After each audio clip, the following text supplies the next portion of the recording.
सभी ध्यान देंगे। आज पढ़ेंगे हम नया, आसान और सबसे सरल टॉपिक नोटपैड। नोटपैड एक टेक्स्ट एडिटर प्रोग्राम होता है जो फाइल खोलने, पढ़ने तथा बनाने में हमारी सहायता करता है। फाइल में बनाई गई फाइल को हम लंबे समय तक स्टोर करके आसानी से रख सकते हैं। तो नोटपैड को समझने के लिए सबसे पहले हम उसके भागों के बारे में देखते हैं। सबसे ऊपर की पट्टी जो आपको दिखाई दे रही है, इसको बोलते हैं हम टाइटल बार। इस पट्टी को बोला जाता है टाइटल बार और हिंदी में कहें तो शीर्षक पट्टी। इस शीर्षक पट्टी में, टाइटल बार में आपको यहाँ पे फाइल का चिन्ह दिखाई देता है, फाइल का नाम दिखाई देता है और जो प्रोग्राम आपका ओपन है वो प्रोग्राम का आपको नाम दिखाई देता है। जैसे आपका नोटपैड ओपन है, नोटपैड लिखा हुआ है। नोटपैड में अनुज नाम की फाइल ओपन है, अनुज लिखा हुआ है और फाइल का चिन्ह बना हुआ है। अनुज के स्थान पे कुछ भी हो सकता है। जो यूज़र ने फाइल को जिस नाम से सेव किया होता है और उसको खोला हुआ होता है, उसी का नाम यहाँ पे दिखाई देता है। यदि फाइल सेव नहीं की है तो यहाँ पे अनटाइटल लिखा होता है। शीर्षक पट्टी के यदि हम इस तरफ चलें तो यहाँ पे हमें 3 बटनें दिखाई देती हैं, क्लोज, मैक्सिमाइज और मिनिमाइज, जो आपको हर एक प्रोग्राम की विंडो पे नज़र आती हैं। सबसे पहली क्लोज बटन हमारे प्रोग्राम को बंद करने के लिए, क्लोज करने के लिए क्लोज बटन का यूज़ करते हैं। बीच में आपको जो मैक्सिमाइज बटन दिखाई दे रही है, इससे हम अपनी विंडो को छोटा या बड़ा कर सकते हैं। तीसरी जो आपको दिखाई दे रही है मिनिमाइज, मिनिमाइज बटन से हम अपने प्रोग्राम को स्क्रीन से बंद करके टास्क बार में ला सकते हैं और फिर टास्क बार पे क्लिक करते हैं तो उसी पोजीशन से वो स्टार्ट हो जाता है। टाइटल बार के बाद हम यदि नीचे करें तो होती है आपकी मेन्यू बार। कुछ मेन्यू दिखाई दे रहा है आपको, जैसे फाइल, एडिट, फॉर्मेट, व्यू और हेल्प। मेन्यू बार के नीचे होता है आपका वर्क एरिया, जहाँ पे हम कार्य करते हैं लिखने का। वर्क एरिया के बाद आपको एक पट्टी दिखाई देती है नीचे, जिसको बोलते हैं हम स्क्रॉल बार। यहाँ भी आपको एक स्क्रॉल बार पट्टी दिखाई दे रही है। ये दोनों स्क्रॉल बार पट्टी होती हैं। इसको बोलते हैं हम वर्टिकल स्क्रॉल बार और इसको बोलते हैं हम हॉरिजॉन्टल स्क्रॉल बार। आपको स्क्रॉल बार में कुछ बटनें दिखाई दे रही हैं।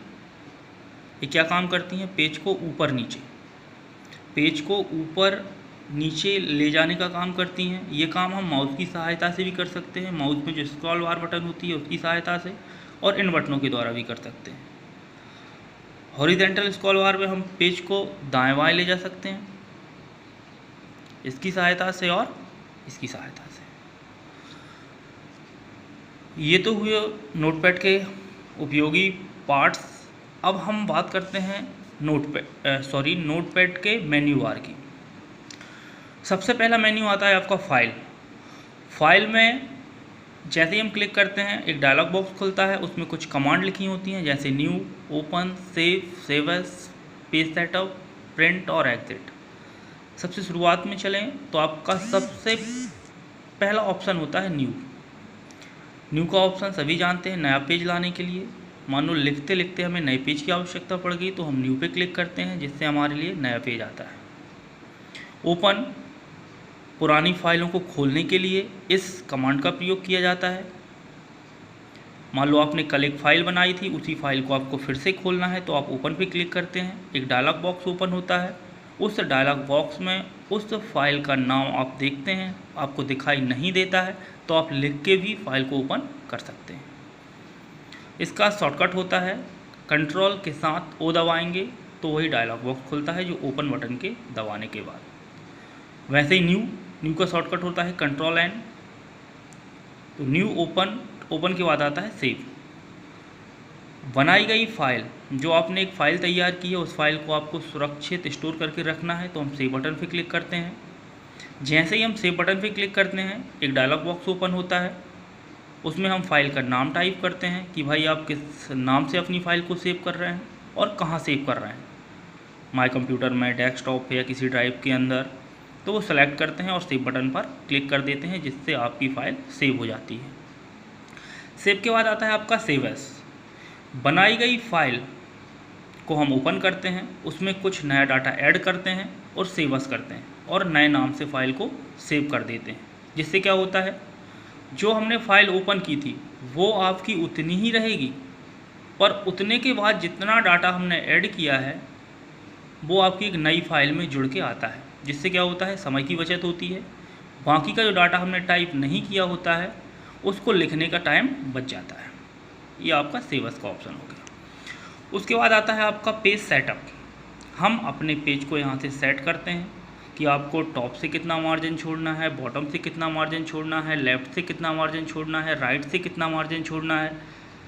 ये सारा सेटअप हम पेज सेटअप के माध्यम से सेट करते हैं। पेज सेटअप के बाद आता है आपका अगला प्रिंट।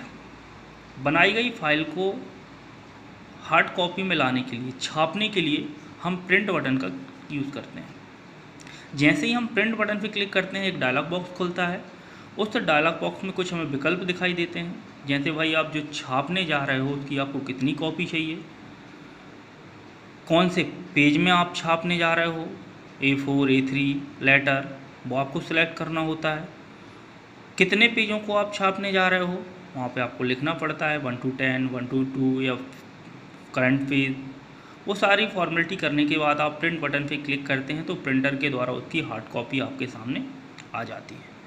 उसके बाद आपका ऑप्शन आता है फाइल मेन्यू में लास्ट एग्जिट। प्रोग्राम को बंद करने के लिए या इस प्रोग्राम से बाहर जाने के लिए हम एग्जिट बटन का प्रयोग करते हैं, जिससे कि इस प्रोग्राम से हम बाहर चले जाते हैं और ये प्रोग्राम बंद हो जाता है। तो ये हुए आपके फाइल मेन्यू के कुछ कमांड। इन कमांड का यूज़ भी कर सकते हैं और उनके शॉर्टकट द्वारा भी हम यही कार्य आसानी से कम समय में कर सकते हैं। जैसे न्यू का कंट्रोल N हो गया, ओपन का कंट्रोल O हो गया, सेव एज़ का कंट्रोल S हो गया, जैसे प्रिंट का कंट्रोल P हो गया। तो ये शॉर्टकट के द्वारा भी हम आसानी से कार्य कर सकते हैं।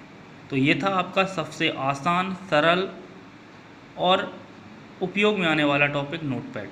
अभी केवल हमने फाइल मेन्यू के कुछ भाग देखे। अगली क्लास में हम देखेंगे एडिट मेन्यू, फॉर्मेट, व्यू और हेल्प। इन मेन्यू के अंदर कौन कौन सी कमांड होती हैं और वो कमांड क्या कार्य करती हैं। आशा होगी कि आपको समझ में आया होगा। सबसे सरल टॉपिक था, कम समय होने के कारण मैंने ज़्यादा संक्षेप में आपको समझाया है, विस्तार से नहीं समझाया है। धन्यवाद।